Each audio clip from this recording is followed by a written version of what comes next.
Why is it that Belgium, Mexico, the UK have recently released what were at one time top secret classified documents to the public, discussing and talking and revealing the presence of so-called extraterrestrial objects in our airspace? 75, Sirius is performing quite well. If we only had 1 or 2 sightings per year, I wouldn't be talking about this. But I'll give you an example. In 1950, the year I was born, there was 1 sighting reported in the month of December. Fast forward to 2008, and we now have over 350 sightings all over the world. Can we at least agree that we may differ as to what is the cause of the phenomena? We can agree that UFOs are real, burgeoning, and not going away. We were driving home, minding our own business, certainly not looking for UFOs. My wife was driving, I'm in the passenger seat. She looks up and she goes, "Wow, what's that?" I go, "What?" She goes, "There." I look up and sure enough, through the windshield, this large, very powerful light. First I thought it was an airplane coming at us, because when a plane comes right at you, you see that headlight, and it's very easily mistaken for an unidentified flying object. This thing didn't move, and my wife had to take her eyes off it, but she was driving. But I kept my eyes trained on it, and I began to notice that there were no blinking lights, that the thing moved. Well, after watching it for about a minute, a second light appears and slowly descends into the main light, and then the main light disintegrates in concentric circles. Well, that is something that is anomalous. I think we can agree on that.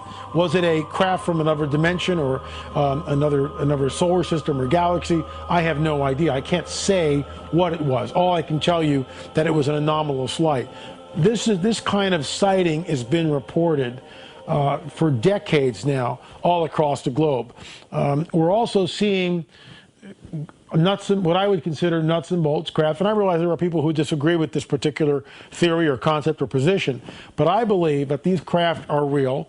They are made in another dimension, and they are used to travel between this dimension and the second heaven, or this other dimension that these entities really reside in.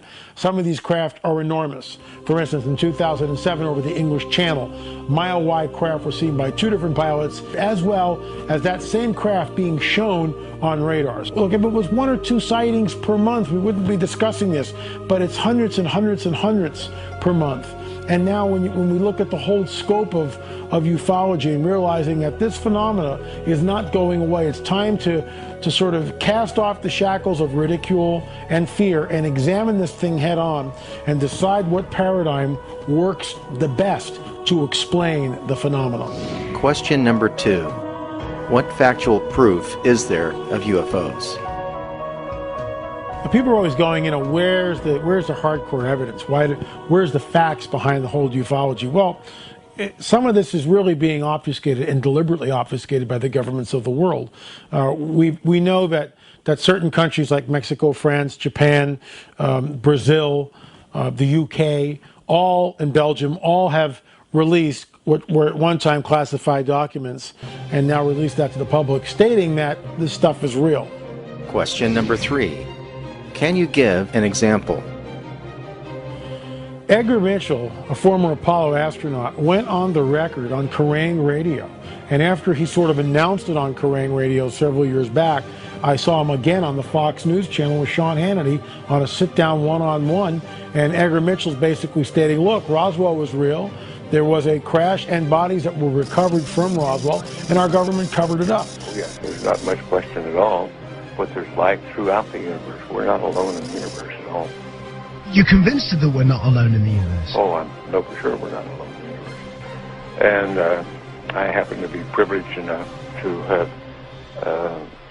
be in on the fact that we have been visited on this planet. And the UFO phenomenon is real, although it's been covered up by our governments for quite a long time. It is a real phenomenon, and there's quite a few of us that it's been well covered up by all of our governments for the last 60 years or so, but slowly it's leaked out, and some of us are privileged to have been briefed on some of it, but I've also been in military circles and intelligence circles that knows beneath the surface of what has been public knowledge that yes, we have existed. he believes that, like I do, that there is a cover-up. We just have a discrepancy in our world's view as to what's behind the phenomena. Again, he's extraterrestrial. I'm interdimensional, and specifically the fallen ones, fallen angels, which we read about back in Genesis 6, once again manifesting on the earth. So there is evidence. There's plenty of evidence. We've got the witnesses, hundreds, thousands of witnesses who have come on the record. Question number 4. Are people interacting with UFOs now? There's a guy in Vegas. His name is Prophet Yahweh. I've actually interviewed him. And his big claim to fame is one particular time he was able to summon a light in the sky, a craft, a UFO. We met up with Prophet Yahweh, seer of Yahweh, at Doolittle Park off Lake Mead. We picked the day, we picked the time, and we picked the location. So we took him up on his offer, and we scanned the skies. Nothing but a few clouds. When the prophet started praying for a sighting, I wasn't exactly convinced. I pray, oh Yahweh, that you send a sighting so that they know that I am not mentally ill. I am not a false prophet, like those who seek to kill me say I am. I see something straight up. Oh, brother, look at it. There it is. You can barely see it, a white speck. Then another sighting. There it is. I got it. Photojournalist Jonathan Hawkins locks in on it. Let's take a closer look here. It's an orange sphere that appeared out of nowhere. I call the boss with an unexpected change in my story. I can see it clear as day. In fact, it's bright. I can't believe this. It's moving pretty fast. It's going to Nellis Air Force Base. It wants to be seen. We called Nellis to see what these things might be. Guess what? They didn't call us back. But this thing started coming back toward us. It's coming toward us now, I think. What? See, it's coming up toward us. Whoa, man! Oh, hallelujah! Then, a few seconds later, it disappeared. It's going back up in space. Prophet Yahweh isn't concerned. He says it'll be back. And the camera people were just stunned. They were shocked. They couldn't believe it. This, of course, made national, international news and put Prophet Yahweh on the map. Just recently, there was an article, and I love the way they released this stuff after everyone's dead and there's no way to vet the story. Talked about Churchill and Eisenhower, and apparently Churchill knew of an encounter with a disc and a plane and put the kibosh on it, and both he and Eisenhower got together and said, nope, can't let this story go out. It's going to cause mass panic in the population, and it will make people leave or lose their religious beliefs. And so, you know, this happens decades after the fact. There's no way to call up Churchill or Eisenhower and ask them to vet the story. They're dead, as of most of the witnesses are dead. It's one of those stories that comes out from time to time that hints at a deliberate obfuscation of the facts, not only by our government, but certainly the UK and other governments of the world. Question number 5. What is going on at ESETI Ranch? We know that another dimension may exist. We know this from string theory, from quantum physics. We know that from Einstein's equation that nothing can actually approach the speed of light. What happens after that?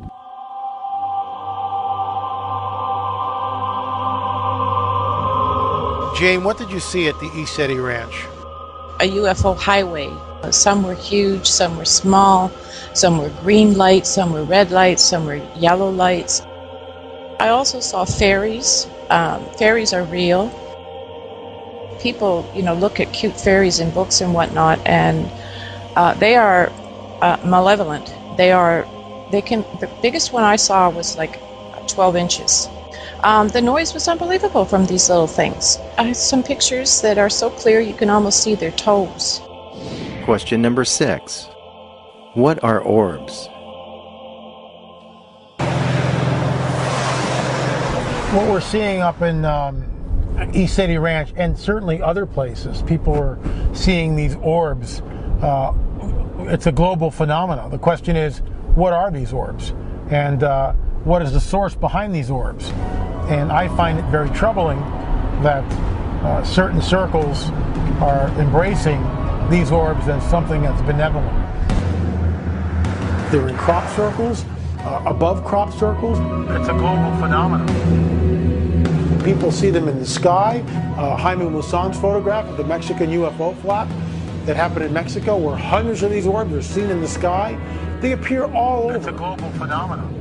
In the United States, people see and record orbs. What are they? We're living in the age of deception. we can be so easily deceived. These orbs appear as balls of light. It's a global phenomenon. When the orbs come in, they'll come as different colors. They appear and disappear. They kind of flit in and out of dimensions, as it were. First they're there, then they're not there. Sometimes we see from these very bright orbs in daylight, very large orbs, we see other orbs coming and emanating from them, which then come back into them. Very, very bizarre, strange phenomena.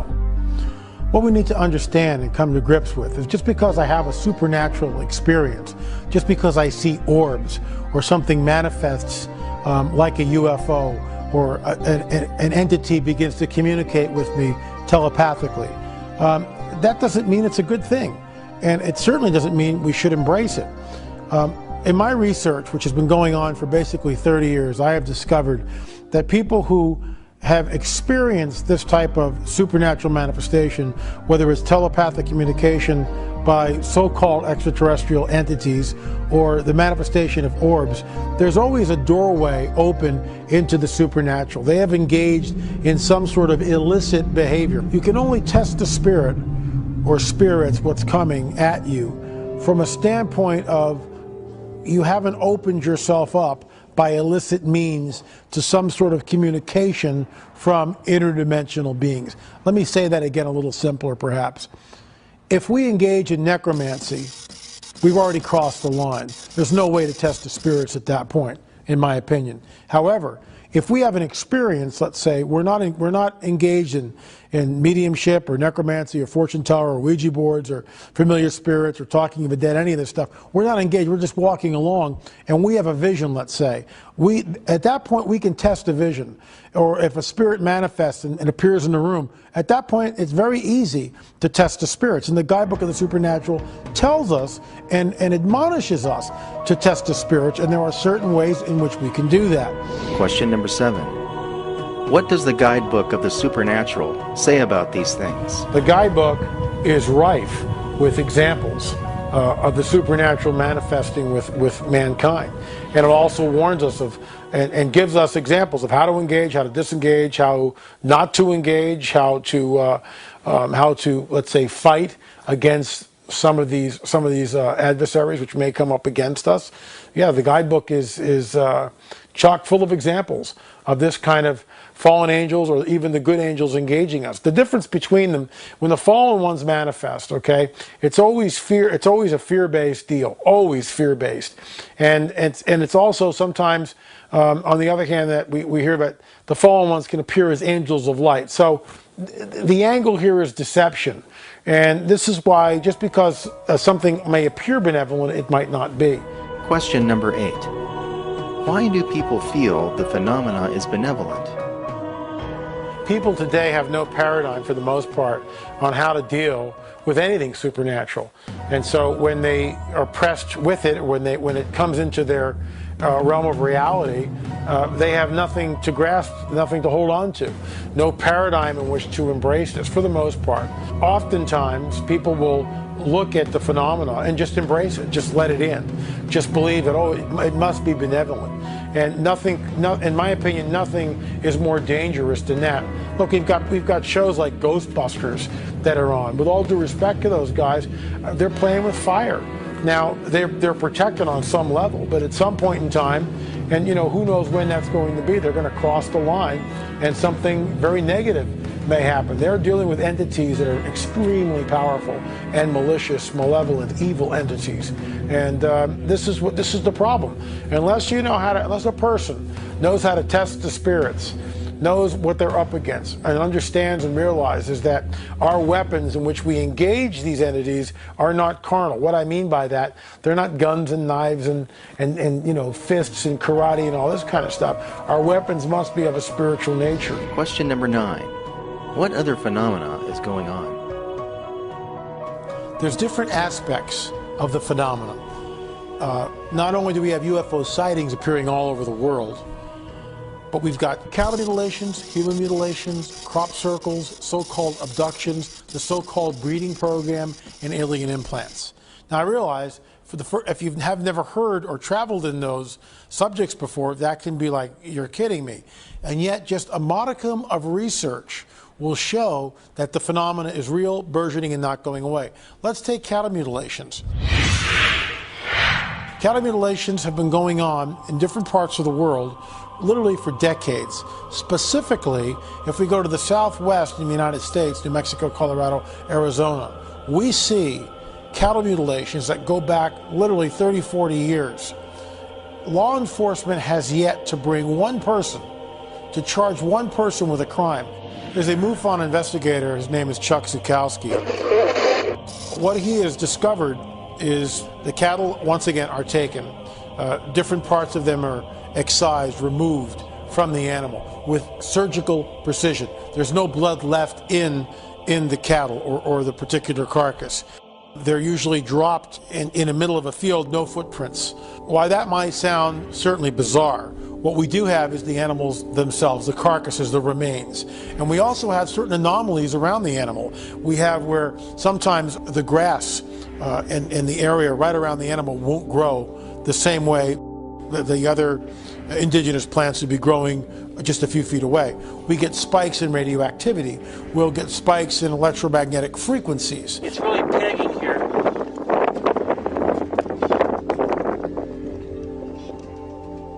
If this was ghost hunters, I'd say that there was a spirit in there. So we're getting electromagnetic field coming from this area. Is there a tag in the ear?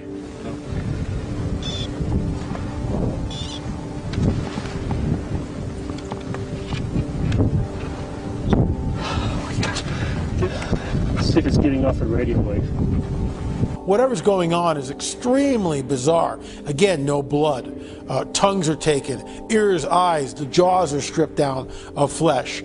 Sex organs are cored out. Anuses are cored out. Udders are stripped and taken. It's incredibly grisly and horrific. The bottom line is this. With all this going on, why dump it back into the rancher's field? Why would anyone do that? Of course, it's deliberate because what it creates is a climate of fear. A man living way out in the country with his family decides to go deer hunting, and he tells his wife he's going to sort of scope out the area, hops on his ATV and says, look, I'll be gone for a couple hours. A couple more hours go by and she finally calls search and rescue. They find the ATV rather quickly. It's where he said he was going, on top of this hill. What's bizarre is no signs of a struggle, no footprints near the ATV. It's been like he's just vanished in the thin air. What they do find is his shoe high up in a tree about 50 feet away. How did his shoe get there? 36 hours later, they find his naked body concealed in a thicket near the house. It's been drained of blood. He's like this, with his mouth open and like that. He's obviously terrorized. Next to him is a dead rattlesnake. There's no blood in the dead rattlesnake. The body was removed without a coroner being present. There's the first thing. The second thing is the family is not allowed to view the body. 2 weeks later, the body is returned to the family in a welded steel casket. Cause of death, cocaine overdose. The family, was absolutely taken aback by this because they knew the father, the husband, and there was no drugs involved. So something is going on. Some agency deliberately obfuscated the information, not only from the family, but from investigators who were trying to find out what really happened. And so I believe that some of this is really very much repressed. But we do have two cases, the one in Brazil, graphic photograph and an autopsy report, and the one in Pennsylvania. We need to differentiate between orbs and UFOs. Now, this is just a theory. An orb is not a UFO. It's unidentified. We don't know what it is. But in the classic sense of nuts and bolts, orbs seem to be more ethereal.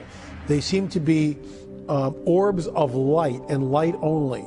They're not manifesting as nuts and bolts hardware like we have in the classic silver discs that are seen, or classic craft that fly by jets like at 10,000 or 20,000 miles an hour. It's a whole different deal. Orbs are different. When Prophet Yahweh summoned that UFO, I believe it was not a craft. I believe it was an orb. There's a difference there. When we showed photographs of orbs at ESETI Ranch, these are not UFOs. I mean, in the sense of classical dish-shaped craft, these are orbs that are floating by. When we showed you different pictures of men and women, and there's orbs around them, something is manifesting, isn't it? But it's not nuts and bolts craft. Something is manifesting, perhaps from another dimension.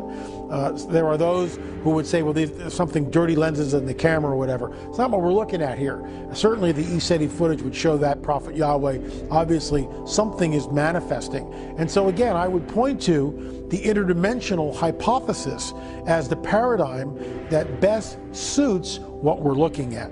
They flit in and out between this dimension and another dimension. And this is why it's important for us to differentiate between orbs and craft. When that pilot in 2007, 2 pilots in the English Channel and on radar, and they see a craft which is a mile wide. The only person who saw this phenomenon, what were you? There were some passengers who saw it, and also another pilot. Yes. Simultaneously? Any object from 50 miles away must have been fairly enormous. What, about a mile long? It's possible, yeah. Did it move at all? It probably didn't move, but I had the great opportunity the other day from Jersey Air Traffic Control visiting their radar room, and some interesting traces, let's put it that way, from the radar really? Indicate that there's a possibility that they did pick up on, from both Guernsey and Jersey radar, traces, spurious traces they call, for around about 55 minutes. How long did you see it for? I saw it in total for 12 minutes. When Ricky Soros in Stevensville, Texas looks up and sees a craft. This thing, it was above me about 300 foot.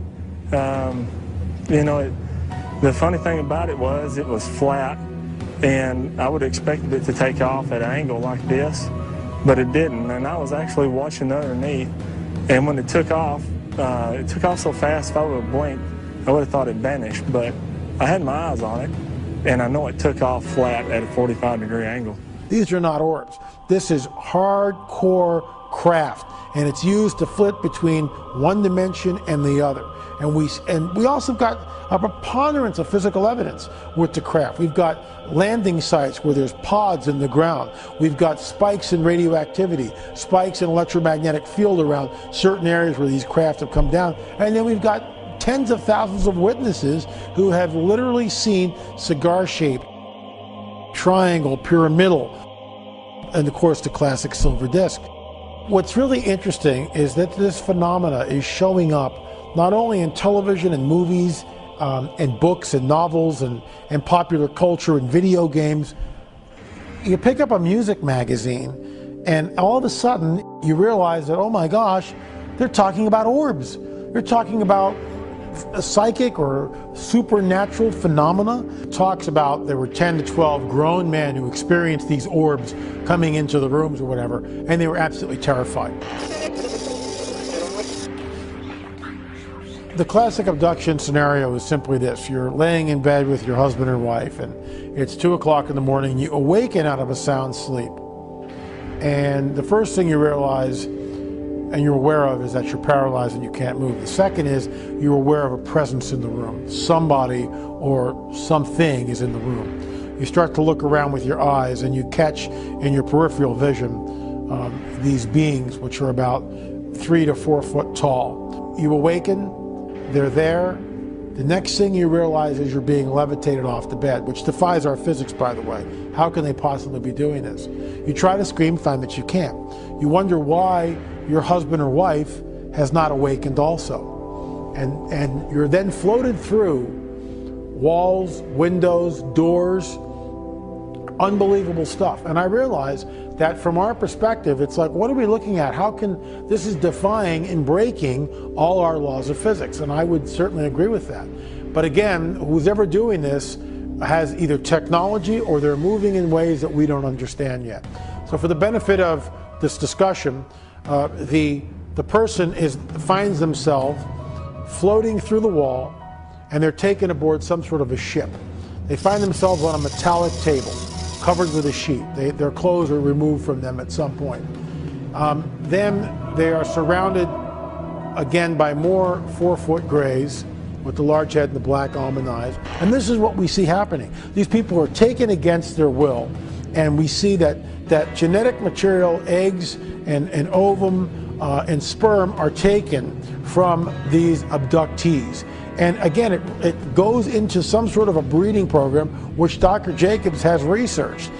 When he first got into this, and I interviewed him for my book, The Alien Interviews, he talks about when he realized that these people weren't crazy, that he sort of went into a shock tailspin for 6 months, walking around saying, oh my God, oh my God, oh my God, just trying to deal with the fact that what he had first thought was, let's say, a psychic break with reality or mentally imbalanced people or whatever. He realized that, in fact, the phenomena was real and that the end game is to create some sort of a human-alien hybrid which will look and pass as human. We're going to go and see a friend of mine, Dr. Roger Lear. Dr. Lear is a podiatrist and a surgeon, and he was drawn into the so-called alien implant removal. He's done about 16 of these surgeries, and they are absolutely phenomenal. We are going to get up close and personal with what these surgeries were and what Dr. Lear discovered when he took these implants out of human beings. What are we looking at here? I mean, I'm looking at, and I can see these like what appear to be implants. The skeptic's going to say, well, it's a BB gun or it's a wire from another operation. What are these objects we're looking at in the x-rays? Well, I prefer really, Lynn, to take the skeptical point of view because I'm the one that's involved with it. So as far as I'm concerned, these are two cases in which there appears to be metallic foreign body. We don't know whether it's an implant or whether somebody picked up a flying nail. And these are two different cases. As you can see, this one appears to be in the joint, but it's really not. It's in probably soft tissue, or what we call a patellar tendon here. But this is an elongated object, and you can see it's metallic. And we know that it's metallic because in reference to the density of the bone, you can see that it's metal. This one here, these two cases, by the way, have not been done yet. These are pending surgeries that we'll do in the future. We use an X-ray device called a C-arm. And the C-arm is a live mobile unit, so that if you make an incision and you insert an instrument, you can see it as you're doing it. Wow. And it makes it a lot easier to locate the object and clamp it. Sometimes we found in doing these implant cases that the object moves. I want to stop you there for a moment, because what you just said, I mean, you've traveled in this, you've witnessed it, but for the viewers who are listening to this for the first time, you just said the object moved. Can you clarify that the object moved away from you on its own power somehow? Is that what you're saying? That's exactly what I'm saying. In these cases where you're dealing with a metallic object that's inside the body, you don't see anything from the outside with the naked eye. But when you insert an instrument in the tissue, most of the surgical instruments are stainless steel, and they're supposed to not have any kind of a magnetic field. But for whatever the reason, they seem to react with the magnetic field of the object, and it's as if two like ends of the magnet are towards each other, and the object gets propelled somewhere else. So we've seen this over and over and over again. I want to get sort of the personal side of the story. When does a person, how do they first contact you and why? What is bothering that person that they would seek you out to begin with? Well, they usually seek me out now. I mean, this is a drastic difference than when I started this, but we've done 16 surgeries today. So my name is known basically all over the world for doing this kind of research. But so when they come to me today, at today's date and time, they usually feel, number one, that they've been involved in the alien abduction phenomena, and that they have an object, or that they might have an object. Okay. What happened to you 20 years ago? Oh, probably had a car accident, sighting.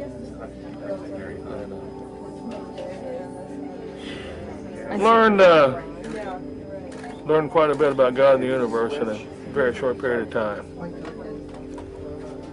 I feel to be a very fortunate man. And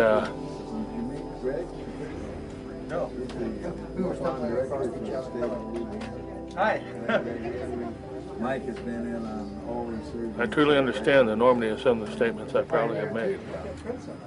Yeah. Do you think that... But I feel that... How do you put it? The truth will set you free, I guess. It's the only way you can look at it. This was a patient who had one in the wrist. This came out of the wrist, and it's probably was 3/4 bigger than this piece. This piece is left. This one you should be able to get easy. That's very big. Where did that come out of? This one, if I remember correctly, was out of a forearm. Now, is that in a blood type serum? Or this is in, yeah, this is in the serum from the patient. We find that they seem to be quite happy as long as there's some preservative that's like the human body that it came out of. I understand you've got some scientific data on the alien implants. Can you explain that to us, please? Yes, absolutely. One of the things that we do is we try and look at these objects from the outside in, so to speak.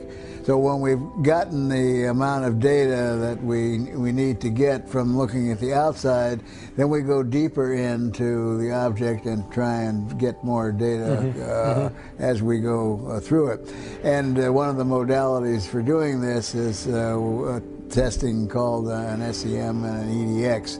And we're actually looking at one instrument, which is the scanning electron microscope. SEM. Okay. SEM. And the EDX is only a term for breaking it down to be quite simple, getting the definitive elements that the object is composed of. And for example, here you see that there are two very large peaks.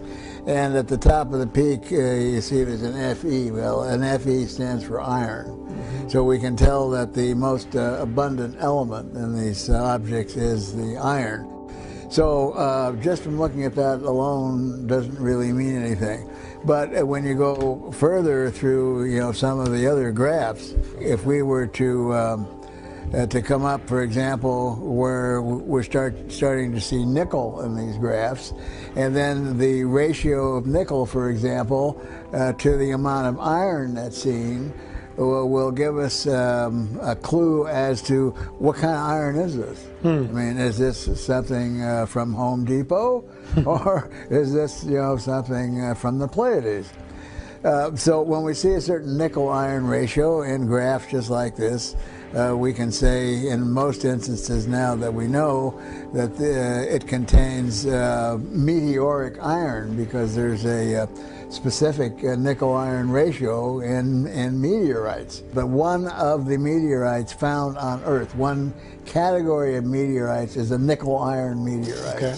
The large meteorite strike in Arizona that created the huge crater was one of these nickel iron meteorites, and of course you can tell by digging through the fragments. So that's the elemental analysis, which is part of scanning electron microscopy. And the other thing, we can use it to take pictures. So we can look at a first few, maybe up to 10 nanometers, just below the surface. Or we can crank up the beam, so to speak, so you get a heavy bombardment of electrons, and we can start to take pictures that are 20 nanometers or 40 nanometers going down through the object.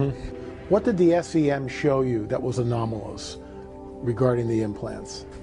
We use the data and results, and we can see structures. Structures like carbon nanotubes. You can see this is a structure. And this happens to be a structure, we don't know what it is. So we find things down in the deep crevices of the metal on an atomic level, and they can be ovoids, they can be spheres, or they can have other shapes. And these do not occur in nature, correct? These nanoturbs? These do not occur in nature, and they don't really occur in the natural process of metallurgy that we use to put, you know, unlike metals together and form a compound metal, which we call an alloy. So if we find an alloy of aluminum and iron, it would not look like this. This is something else. Now this is a very interesting one because it shows a line going across here, which is a definitive boundary line. And this is kind of interesting because you don't find in usual metallurgy metallic boundaries such as it's showing Any here. idea what that might be used for?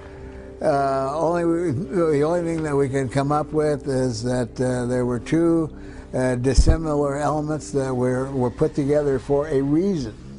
If a skeptic were to look at the evidence, specifically the implants and some of the work that you've done with these, how would they refute them? Metallurgy, which was done off this world. Would you say that this is sort of a smoking gun? Could you call it a smoke? I mean, let me ask, I guess where I'm going with this is there any possible way that our government could create the nanotubes found in these implants, in your opinion? I personally consider skeptics psychics. I tell them, I say, well, you seem to know everything that there is to know about what I'm talking about or somebody else is talking about, but you never look at the data. So therefore, you must be psychic. So that's in reference to skeptics. Now, in reference to the rest of the question, the smoking gun. Yeah, I would say this is pretty much of a smoking gun.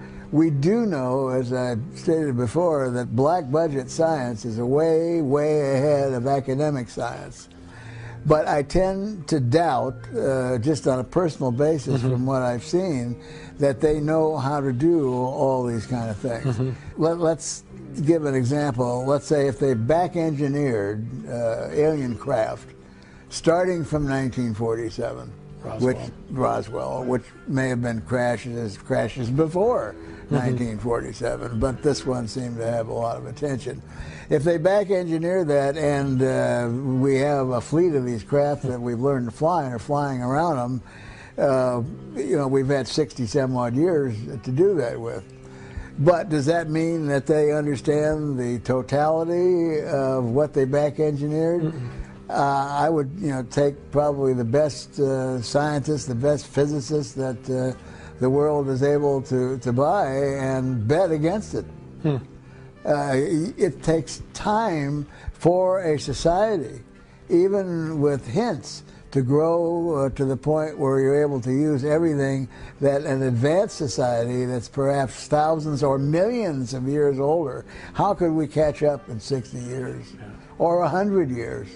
So it's not logical. So when you say, yes, this is a smoking gun, it's a smoking gun from the standpoint of academic science. Here we have something you can put your finger on, you can look at it through a microscope, feel it, touch it, test it, and it doesn't come from here. Fascinating. On a personal level, when some of these patients get these implants removed, what are they feeling? Are they feeling fear? Are they elated that they're removed?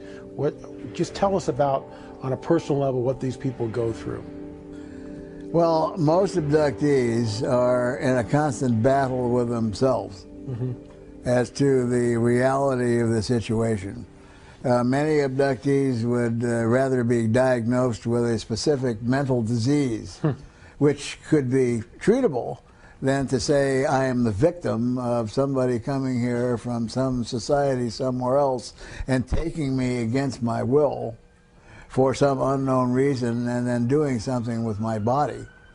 So on the other hand, when they wake up in the morning and they've got a mark that wasn't on their body the night before, or they wake up and they have the feelings of the flu, with muscle aches and pains, extremely thirsty, vivid memories of something that went on, or they wake up and they're not wearing the bedclothes that they went to bed with, then they are in a situation where they begin to wonder, was this a dream or is it a reality?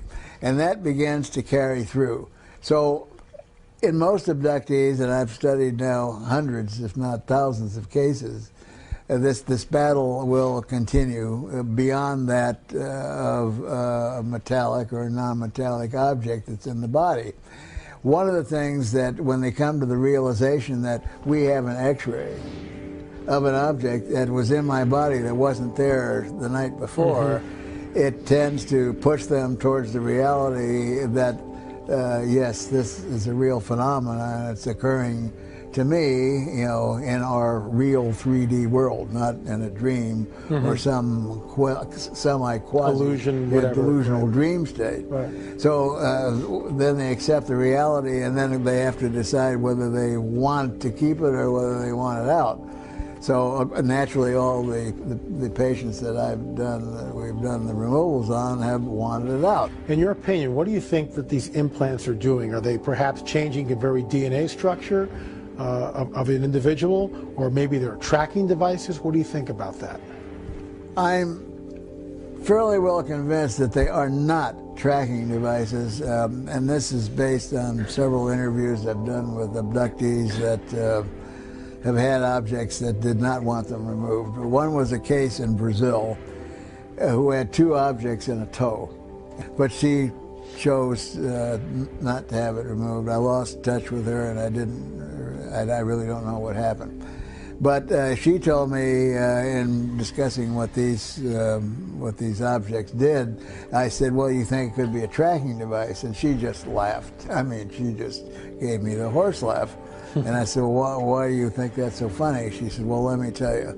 There was an episode with ETs in which they stopped a bug in mid-flight, right in front of her, in some kind of a beam of light or beam of energy. And they told her that they had the ability to track the DNA of that bug anywhere on this planet. So she said, do you think it's really necessary to have a device to do that? Well, that was some years before we, you know, geneticists, earthly geneticists, realized that each one of our DNA strands has its own electrical configuration. So if we were smart enough, and maybe someday we will be smart enough, all we have to do is build a receiver. If we build a receiver for your DNA, I could track you anywhere. So an advanced civilization using an artificial device to track you, I don't believe this makes any sense whatsoever. So what do these things do? Some think they could be behavior modification devices. I really came up with a pet theory. I think that since most abductions involve the taking of ova and sperm, that it's pretty safe to say there's some genetic effect that's going on.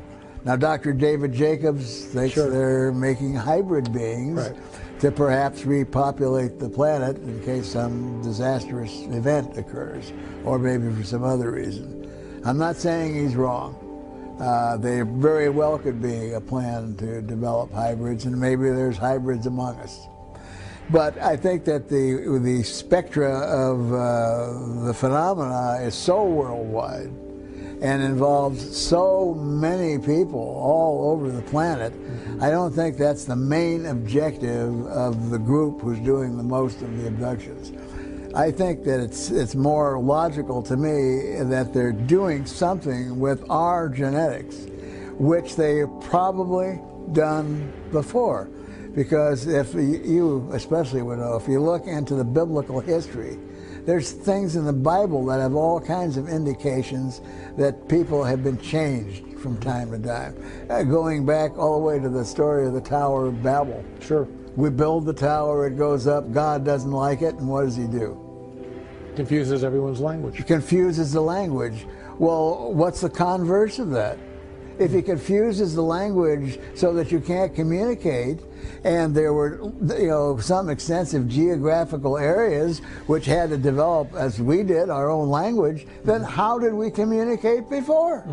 But there are people that I have met personally that if there is such a thing as a hybrid, they sure fill the bill.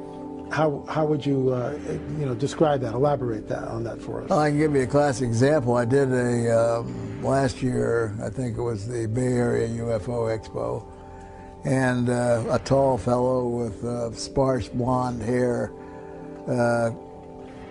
came up and was sort of listening to one of our conversations and seemed to be very interested and so on, and one of the members of our group struck up a conversation with him, and in the course of the conversation he was asked, "Where do you come from?" He said, "Well, I came from a long way to this conference to hear, what you researchers have had to say." And it's, well, how far did you come? Well, I came from Colorado. And yeah, well, that's really great. What do you do? Well, I'm a computer electronics engineer. I work with the computers. And he was asked, well, I guess you're probably a really good skier. And he said, "A what?" Skiing. Don't you go skiing? And he said, "What's skiing?" Whoa. Well, I think to myself many times, what would it take to convince the masses? Because it would have to, if President Obama came out on national television and said, "Ladies and gentlemen, I have something to tell you. This is one of the most important things that's happened to mankind. We now know that there are extrasolar planets that have life forms like us, and not only that, but we've learned that they are and have been visiting here for many, many years." I would predict that the following thing would happen: would people, turn the dial and find out what the score on the Lakers game is, or a craft, for example. About mass land. A craft comes down, lands at rush hour time in the middle of a Hollywood freeway. Talk about panic. Yeah, I think there really would be a panic, because people would be right away on their cell phones calling some division of the state, Caltrans, to find out when they were going to get it out of there so that they could get home, to watch the Rams. That would be the panic. That's it. So people are so knowledge. The first cooperative venture was the movie The Day the Earth Stood Still. That was a cooperative venture with the United States Air Force and the movie industry. We provided the basic subject matter for the movie Close Encounters. Based on such revelations, we must question just how much UFO truth has our government embedded in 6 decades of Hollywood science fiction films and television programs.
Ultimately, out of this frothy entertainment souffle, what one creature has emerged as the single most iconic representation of extraterrestrials? Worldwide, what creature is most instantly recognized as an alien space visitor? The unrivaled star, the unquestioned media darling to emerge from this marketing blitz has been the Zeta Reticulum Gray. Either by accident or design, the relentless insectoid stare of the Zeta Gray is everywhere, on book covers, coffee mugs, t-shirts, bumper stickers, and keychains. Zeta Gray has been a merchandising phenomena, hawking everything from soda pop to bank cards. The Zetas even abduct the kitty cartoon character Gumby. Clearly, the only alien worthy of officially unofficial notice is the Zeta Gray.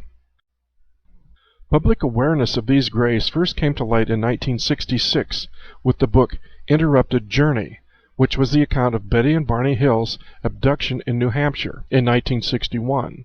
With subsequent books such as Bud Hopkins' Intruders, Ray Fowler's The Andreasen Affair, and Whitley Strieber's Communion, more media attention and credibility has been given to the Greys. However, what seemed at least an attempt at official disclosure came on October 14, 1988, in the guise of a 2-hour television special entitled UFO Cover-Up Live. Promising to expose the real truth about UFOs, this unprecedented special was aired simultaneously in the United States and the Soviet Union. This program promised an open and unbiased examination of the UFO issue. Yet at the outset, congenial host Mike Farrell, from the popular MASH TV series, summarily dismissed the famous Billy Meyer Pleiadian contact case as a complete hoax, without offering viewers the least shred of evidence pro or con to draw their own conclusions. Instead, Farrell proceeded to introduce a disclosure of sorts about the Zeta Reticulum Greys, which obviously was the primary focus of the show.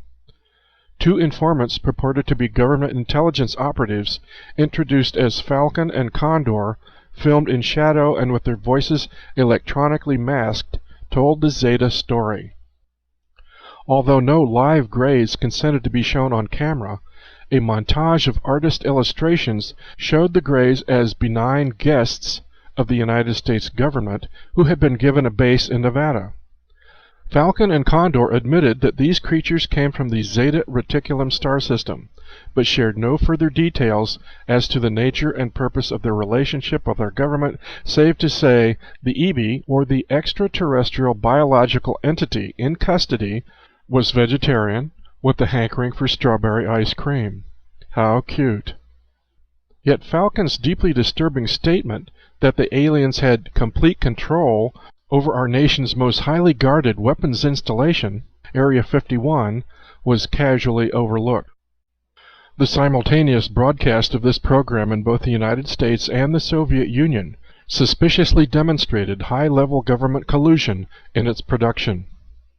Clearly, UFO Cover-Up Live was a commercial of sorts to sell the Greys to the American and Soviet people, with an obvious subtext that the Greys had favored nation status with our government's intelligence establishment. Curiously, much of the information shared by Falcon and Condor was consistent with Ronald Reagan's ET briefing from 1981. Despite earning dismal network ratings, this program was a milestone in UFO disclosure. However, whistleblower Robert Lazar, a physicist employed at Area 51, revealed in 1989 additional information that Falcon and Condor failed to mention, suggesting the Greys have had a long-standing proprietary interest in the human species. Lazar reported access to a classified document that revealed these beings said that they had been visiting Earth for a long time, and that man was the product of externally corrected evolution. They said that man as a species had been genetically altered 65 times. They referred to humans as containers, yet I don't know what we're containers of. These beings conveyed information about the capability of affecting the human brain to anesthetize the human body. This is done without any physical contact from a remote source. If this information is true, perhaps such a disturbing reality explains the official ambivalence toward disclosure. It's one thing to reveal alien visitors, but quite another to reveal alien harvesters, or worse, to reveal that our government is actively assisting such alien enterprises.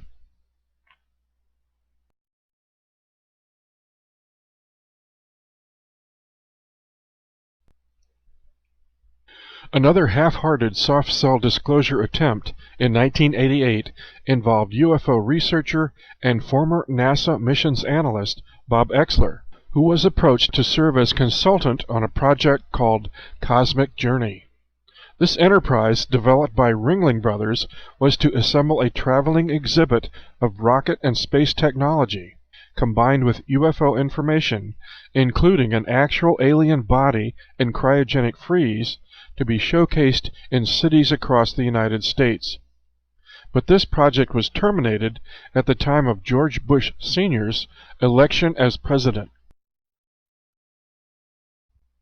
And then again in the mid-90s, a similar project was under consideration by the city of Scottsdale, Arizona.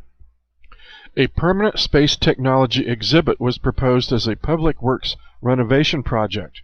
This exhibit was also slated to include an extensive UFO information component as well. Noted researchers such as Bob Dean, Wendell Stevens, and Jim Delatoso were to serve as consultants.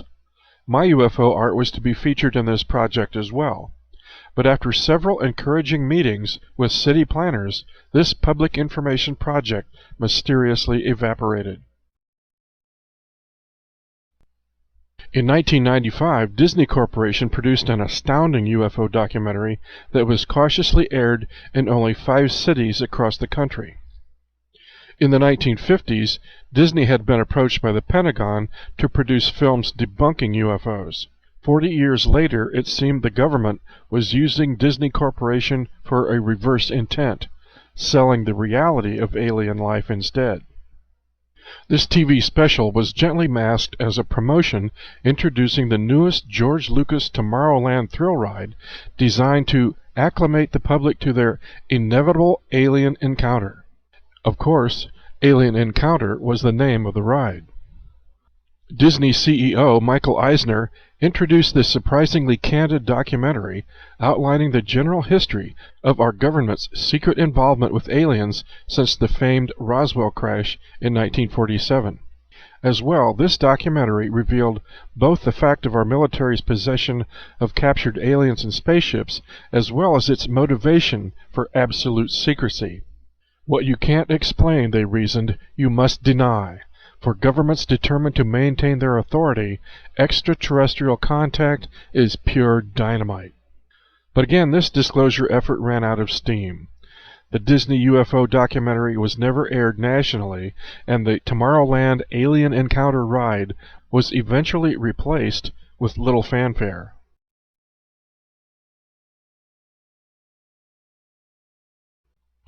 Meanwhile, serious researchers were discovering darker evidence revealing the gray agenda. Rampant reports of abductions and cattle mutilations continued. As an abductee herself, the late Dr. Carla Turner speculated, if we are indeed a multi-purpose resource for the aliens, one which they want to continue to use, could they be performing the various reproductive genetic procedures in order to make alterations in their livestock that better serve the uses for which we are harvested? In 1997, the nation was horrified by the Heaven's Gate mass suicide scandal in San Diego, where members of a UFO cult took their own lives allegedly at the bidding of gray extraterrestrials. Thanks to full mass media coverage of this debacle, UFOs for a time became a virtually taboo topic. Were researchers unraveling too much truth behind the ET enigma? Clearly the danger remains that rather than simple conditioning to an ET reality, public perception can be steered or manipulated to benefit any number of covert agendas. The drift away from the benevolent alien scenarios to hostile invaders themes has become dominant in recent films, and none so explicit as National Geographic's television documentary, When Aliens Attack. Yet how can we hope to engage conventional defense tactics against enemy aliens capable of controlling our minds from a remote source, or who already have complete control over our nation's most sophisticated weapons installation? Is such spin cautionary warning of an impending war with ETs, or could it serve as a useful propaganda tool for a staged false flag alien attack to justify further need of the military-industrial complex? Vast monolithic defense industry conglomerates require vast monolithic military threats to justify their existence. Nobody ever got rich by profiteering from peace.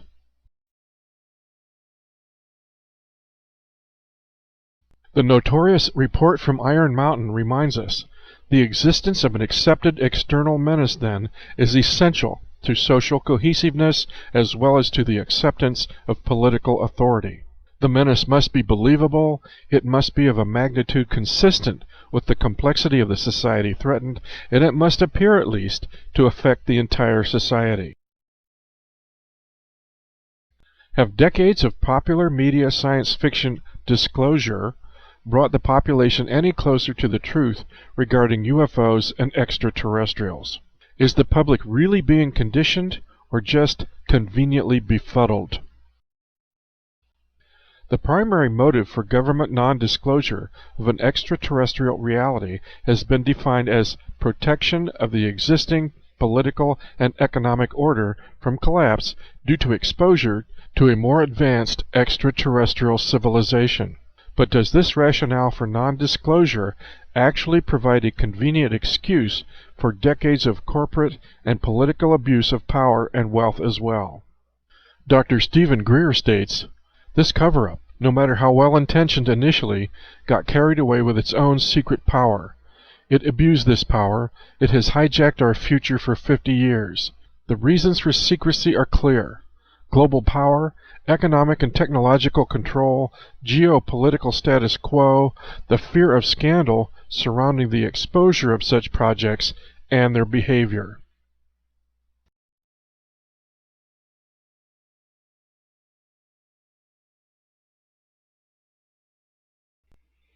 After World War II, much of our American science was preoccupied with advances in rocket technology for defense purposes and manned space exploration as well. But aside from providing spectacular television news footage, giant rockets were in fact a monstrous waste of energy. The advanced technologies discovered since the Roswell incident, whether German or alien or a combination of both, revealed chemical rockets to be clumsy, inefficient, and totally impractical for interplanetary space exploration. The secret to space travel was understanding and mastery of the unified field, the fundamental fabric of the space-time continuum itself. Ben Rich, the father of the stealth fighter bomber and former head of Lockheed Skunk Works, who was also in charge of operations from 1975 to 1991, confided just before his death in 1995 that the Black Ops Research Group had done just that, mastered field propulsion flight systems. He stated, "We now have the technology to take ET home. No, it won't take someone's lifetime to do it. We now have the capability to travel to the stars. First you have to understand that we will not get to the stars using chemical propulsion." Rich further confided that linear space travel was impractical, but that all points in space-time are connected.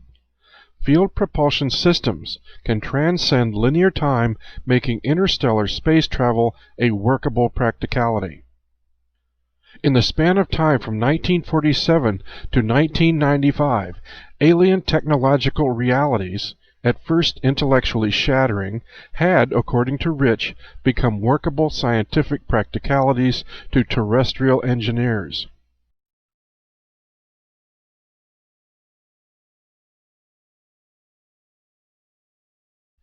So here's the disclosure disconnect.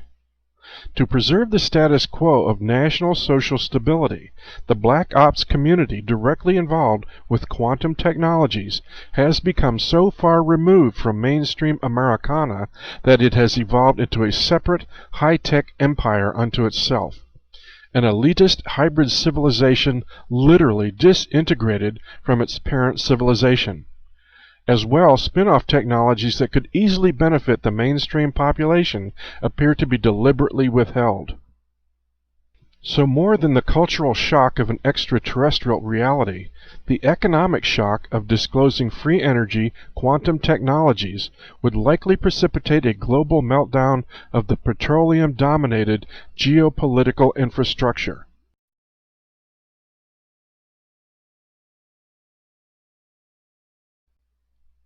Researcher and disclosure advocate Richard Dolan states, The basic idea of the breakaway civilization is simply that you have a secret group, a classified group of people with access to radically advanced technology, radically advanced science, and they just don't share it with the rest of the world. One scientific breakthrough leads to another, and that leads to another, and so on. So the next thing you know, you have a separate group of humanity that is vastly far beyond the rest of the world.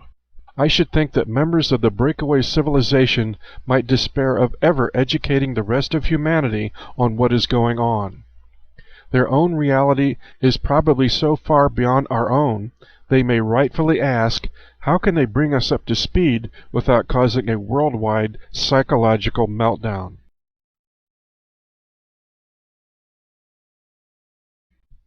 Dolan further states, the implications of a UFO reality and cover-up are profound. It means that our society has lived in an official reality so incomplete, so inaccurate, that we may with justice call it fictitious.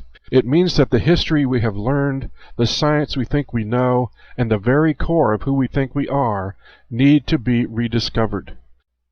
With this in mind, perhaps the most devastating truth full disclosure would reveal is that antiquated mainstream Americana has become technologically irrelevant.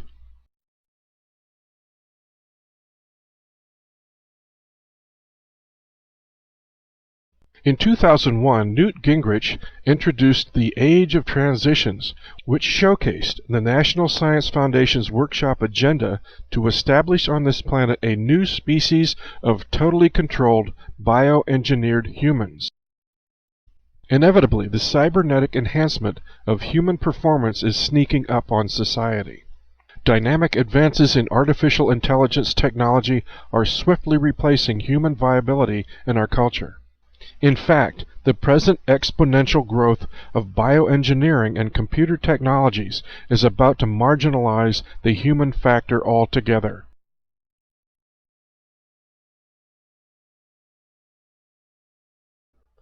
In 1947, Dr. Hermann Oberth referred to the extraterrestrial biological entities allegedly recovered from the Roswell crash as humanoid robots rather than life forms, specifically engineered for long-distance travel through space or time. Today, eugenics science tells us that by the year 2045, the cybernetic post-human will have no gender, will be non-reproductive, and will be improved in the sense that it will be tailored to specific tasks. Would it not be shocking for UFO disclosure to ultimately reveal that the notorious gray aliens are in fact not aliens visiting from outer space at all, but genetically altered humans visiting from our own future?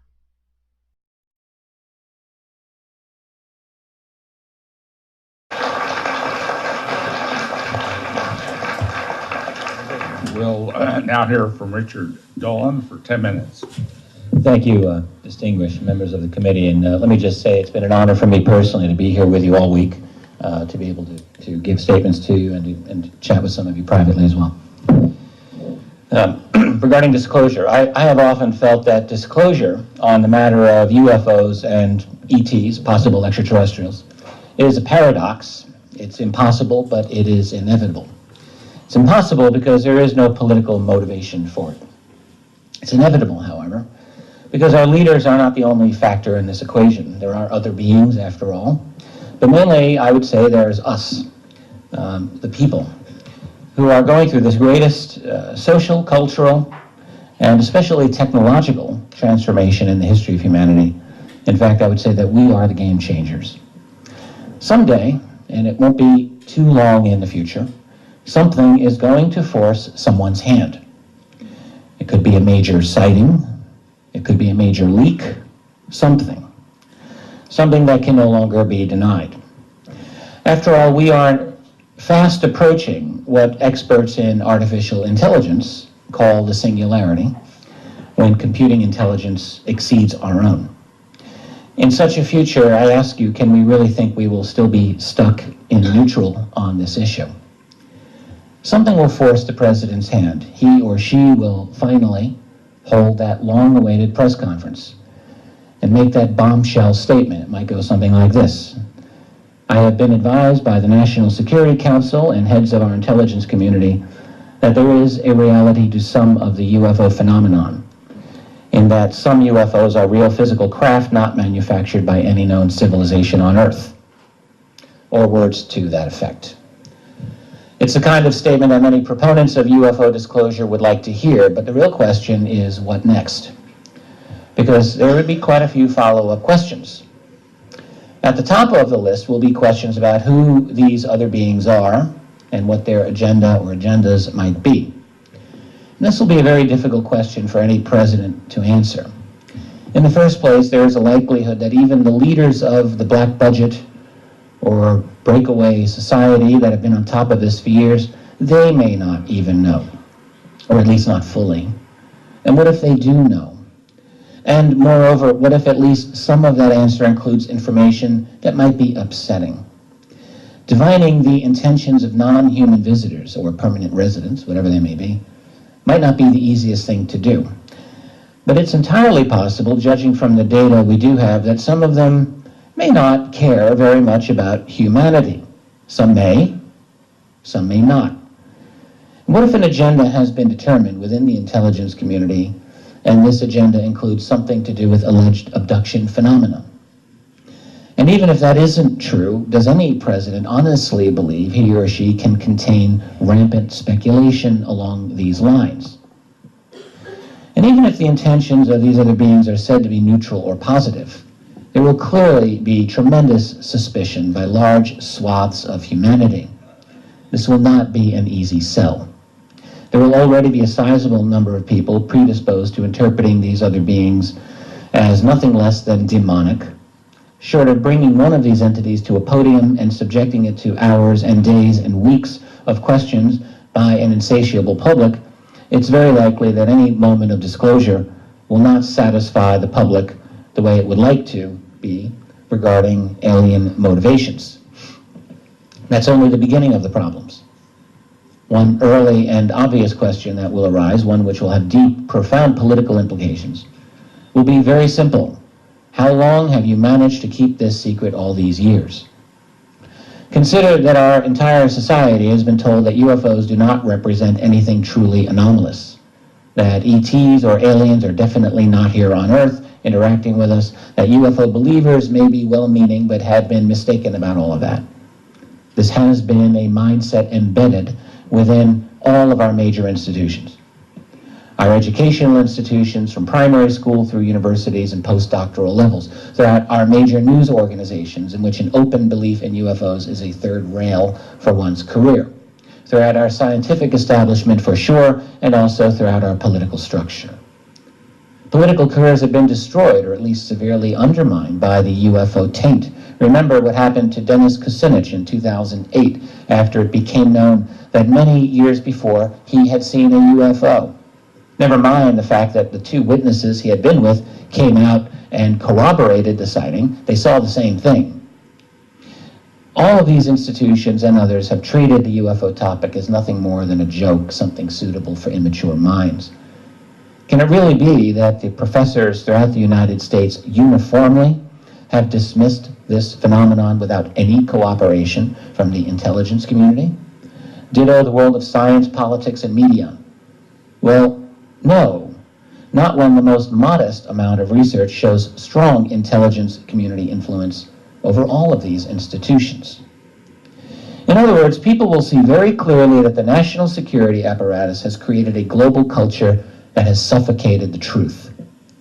Researchers will begin to investigate in a serious way just how these relationships have undermined the credibility of all those institutions and undermined our apprehension of truth. The result will be a major cultural and institutional house cleaning, but it won't stop there. Citizens will naturally want to know specifics about the structure of secrecy itself.